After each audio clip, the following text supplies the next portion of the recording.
கிளிநொச்சி மாவட்ட இளைஞர் கழக சம்மேளன புதிய நிர்வாக தெரிவும் பொதுக்கூட்டமும் கிளிநொச்சி மாவட்ட செயலகத்தில் இன்று நடைபெற்றது.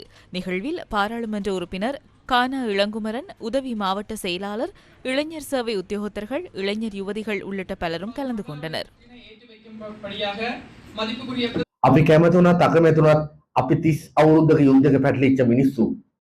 நாம் விரும்பினாலும் விரும்பாவிட்டாலும் 30 வருட யுத்தத்தில் சிக்கிக் கொண்ட மக்களாக நாம் இருக்கின்றோம்.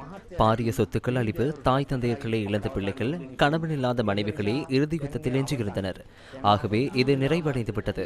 தற்போது நாம் அனைவரும் சிங்களம், தமிழர், பர்கர், முஸ்லிம், மலே அனைவரும் இணைந்து இந்த நாட்டை கட்டியெழுப்ப வேண்டும். அதேபோன்று எமது இளைய தலைமுறையினர் போதைப்பொருள் பிரச்சினையினால் பெரிதும் பாதிக்கப்பட்டுள்ளனர். வேலைவாய்ப்பு பிரச்சினைகளை எதிர்கொண்டுள்ளனர்.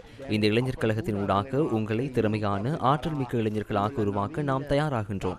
அதற்காக நீங்கள் அனைவரும் முன்னிற்க வேண்டும். தலையிடுங்கள். கட்டாயமாக நீங்கள் இந்த நாட்டை மாற்றும் இளையோர் தலைமுறையாக இருக்க வேண்டும் என கூறிக்கொள்கின்றேன்.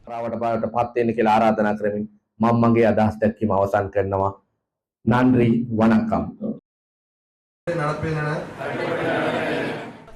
இதனிடையே மன்னார் மாவட்ட இளைஞர் சம்மேளனத்தின் நிர்வாக பிரதிநிதிகளை தெரிவு செய்யும் நிகழ்வு மன்னார் மாவட்ட செயலக மாநாட்டு மண்டபத்தில் இன்று மாலை நடைபெற்றது.